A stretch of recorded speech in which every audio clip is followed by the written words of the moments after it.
How did you put it all together? What was the plan? And why do you do what you do? So if Vrinda would like to begin. Yeah, sure. So, hi, I'm Vrinda Mathur. I am an accessory designer by degree. I studied at the National Institute of Fashion Technology in New Delhi. Soon after I graduated, I hopped into my first job. Didn't quite enjoy, I wasn't sure if this was what I wanted to do. Owing to actually a furniture manufacturing unit led by my parents, I stepped in to the workshop. I started making timely visits, started understanding how furniture works, right from how the chairs were getting built, how tables were getting built, sampling, the whole process. And while I was doing that, a lot of my other friends were also, in that stage where they didn't know whether they wanted to get into the job or, start something of their own. And that summer, four of us got together and we started visiting the factory. We thought we would kind of get together for a summer project. And what actually happened was that so we had all of these samples lying around in the factory with us, and we thought maybe repurposing them and putting up a showcase with remodeled and new furniture would be an interesting step. We didn't really understand business. We didn't know if we were getting into a business. But 2 months down the line, we put up a range of about 30 odd products, which were repurposed from all old furniture. So we made we made seats out of old drawers. We made cabinets out of previously used tables and desks. We did some lights out of chair legs. So the whole concept for us also, while we were bringing it together, was very interesting. There was nobody to tell us whether it's right or wrong. We just went ahead with our gut feel. And yes, that's how we started. We put up an exhibition cum sale in Delhi, and much to our surprise, it was we got a great response. There were about 300 people who actually came in for the event. All we had was Facebook with us. We had, we would put up pictures of the process, what we were doing, how we were doing it. And yeah, that's how it started. We got recognition. Slow and steady, people started understanding what we were doing. And from re-loving, as we call it, from re-loving furniture, we started building brand new furniture, and quite swiftly transitioned into space design as well. So yes, that's primarily what we do now. We are a complete furniture and space design studio. My partner Navya is right there in the audience, and 1/3 of our studio is, my partner is now in Boston, so we are actually all over the place right now, but we're building our team, and yeah, that's about it. And why do you do that? We do that because I think in the beginning, as I said, that we did hop on to our first jobs, but we were in that stage whether we didn't know if that was what we wanted to do, but now we do it because we know what we want to do. We know that design interests us. We know that there is, everybody wants to see design in different ways. There is luxury, there's modern, there is this and that. But what we bring to the table is also a very, very interesting mix of both luxury and modern design. And giving it like a bit of a young twist with the kind of colors we use, or the kind of elements we have is what makes us stick to it. And I think that's what the audience also comes to us for. So it's not just a simple piece of furniture, but I'm sure that whatever home it enters into, it'll also make the person happy. So that's why we do it. Thanks. Ashwin? Yeah. Hello. I'm Ashwin. I'm a software engineer by accident. I did my software engineering and I switched to design in 2003. So I did my visual design from IDC. And since then I've been working in multiple companies, including Virgin Comics, Infosys, and stints at various places. So I started freelancing in 2010. And since then I've been dabbling with some workshops, taking workshops in design colleges and so on. So after a few years of freelancing, I met my partner Parag, who happens to be from NID. He's an animation designer from NID. And we kind of collaborated on many various projects. And we were always in search of one project which, we could really passionately take it up and which could be our identity and not just doing service work. So that's where, the questions that you asked, I'll have to jumble up the answers. My when will come much later. Kosh actually started as an accident. And when we were kind of commissioned to design a year planner based on something very Indian, based on an Indian ethos. And when we started the research, we kind of realized if I have to, go to one place to know everything about India, there are not very many resources around there. Yes, there are books which are very scholarly. Then there are websites which are kind of scattered. And one of the most ubiquitous sources of information is Wikipedia, which happens to be kind of open source. At times, there's a big disparity. When we narrowed down on the subject of Festivals of India, our first collection, and we kind of did a lot of research around it. And that's where, fortunately or unfortunately, the project got shelved, the client backed off. But we were so deep into it, and we kind of felt it ourselves that shouldn't there be one place to go to know about everything India? And there is none, be it digital platform or products. There are things scattered around. So could we kind of build on it? And that is where we decided that, okay, Festivals of India is just one subject. And there are many subjects that need curation, that need a cohesive visualization, and a proper repository of rich content. And that is where Kosh was born. So it happens to be an accident from a client project. Having said that, so I recall the quote from Master Ugwe from Kung Fu Panda, there are no accidents. So there was probably a reason that we took up that project and it got shelved. So Kosh came into being, and that's been very recent. In the last 1.5 years, we've been working on that. And while doing it, we also realized when we fetch for some information, we tend to go to some resources. And one of the easiest one was my father or my earlier generation and my grandfather. And whatever we find it difficult, it was very easy for them. It was ingrained in their minds. All the information about whatever, it could be Indian culture, rituals, or festivals, so they have it by heart. My dad knows a bit less than my grandfather, and I know much less than him. So, we started contemplating, okay, what next? It's been dwindling, and if you see, the global impact during those generations has been increasing, and it's growing manifold across many media.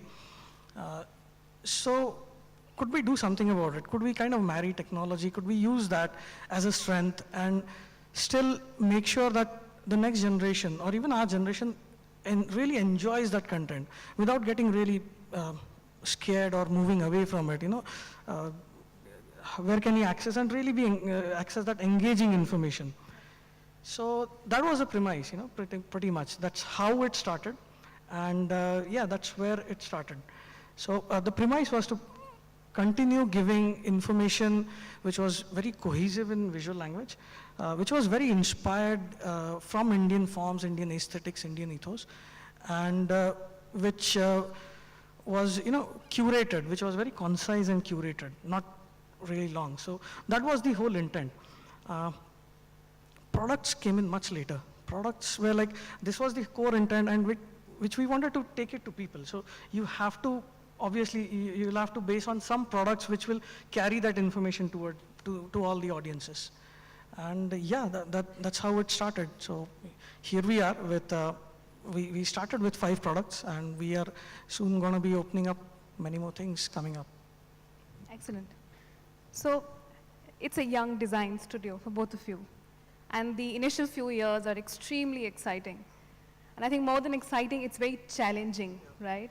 You both are into products, manufacturing, processes. There could be challenges at any stage.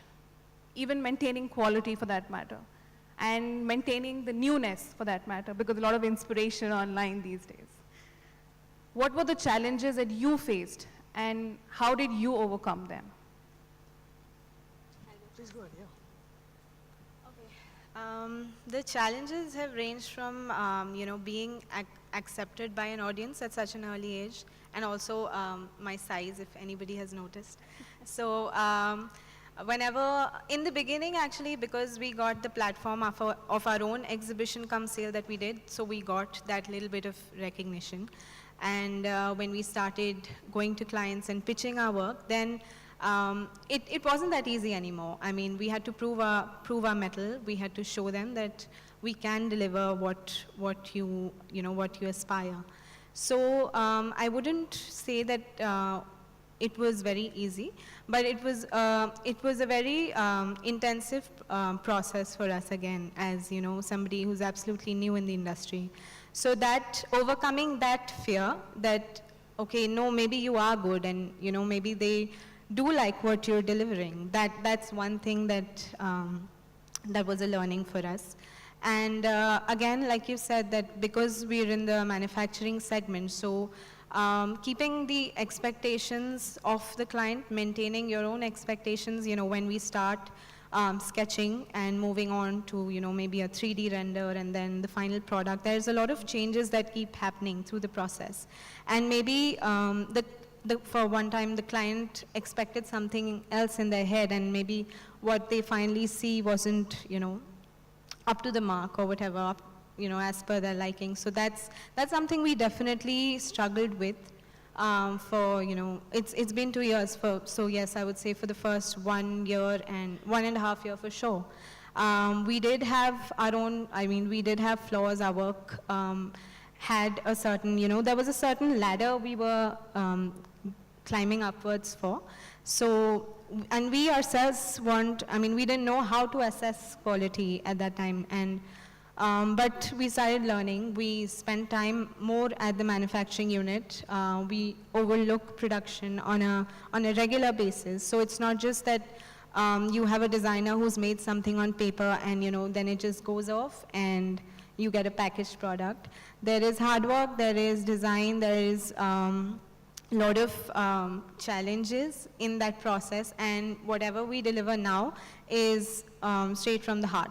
Whether it's like we take care of the first sketch in pencil till the last tape, which is bubble wrapped, and then we deliver it to your house. So of course that it's taken 2 years to reach somewhere and make our clients happy. We did kind of have, that was a big challenge too, how to deliver what they first saw. Then on it's been better, and I think it's mostly because maybe you don't always get the first thing right. So I think I would take these two as my challenges. How many iterations does it take for you to? Lots internally. And we try to keep the options limited to 3 when we take it to the client. And more often than not, they do get approved. So I think that's a good, kind of, yeah. That's a good thing. Yeah. Yes. So, Ashwin. Yeah, challenges, I think there are 3 parts to that. One was the design challenge that we faced. As to, once we have the intent in place, what kind of products do we do, and how do we really relay that information? How do we research around it? How do we collect that and curate that to a very concise level?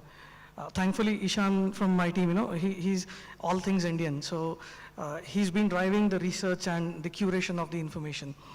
But when the challenge kind of goes manifold when it's not just information, you have to combine it with a visually cohesive styling and across multiple products. So we've started with a paper-based products, stationery products initially, but we are soon branching out into wood, fabric, and metal.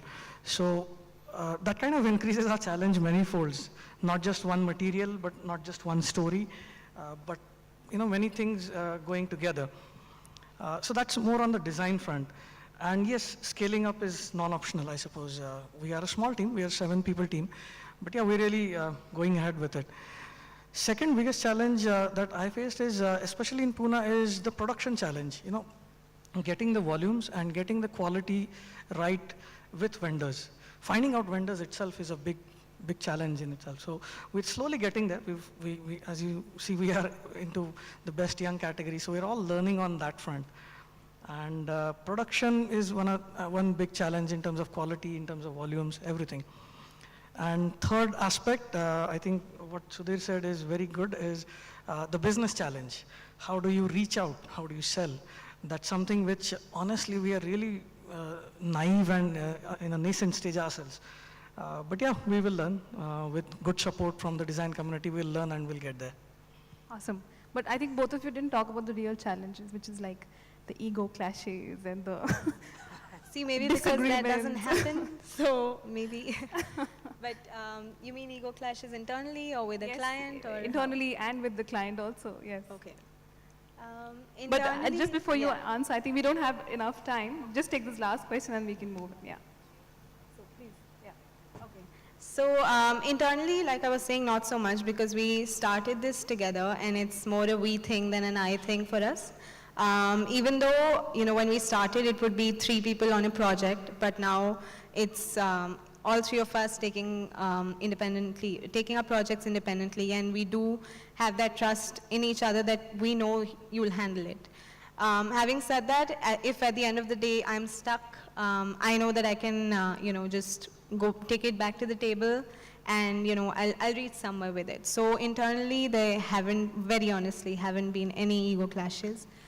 With the client, not so much ego, but maybe we agree to disagree. For example, if we're outsourcing for something and it's been the whole day, by the end of it, when I'm exhausted, I tell, and if they like something which I don't, I just tell them to buy it. So yeah, I mean, it's not been so bad. Yeah, as far as external clashes go, what we've realized is playing a good cop, bad cop works. So one of us is aggressive, one of us could cool it down. That seems to be working as of now, until something really unique scenario pops up. As far as internal clashes go, yes, we've had many debates and hot discussions around, as everyone can imagine. But because this is what we felt is, because we are aligned with the same goal, or what do you want to attain by the end of it, it becomes easy to resolve them, or whatever differences are there, they kind of fade away in the lieu of that common vision. So that helps us kind of cool down. So yeah, that's more about it. Great. So we don't have time to take questions from the audience, but I think they all can, or do we have? Okay, so we have a lovely audience with us, and if anybody would like to ask Ashwin and Vrinda a question, please participate. Anyone? Or you can talk later also to them. No? Okay. Sure. Great. So wishing you both all the very best, and thank you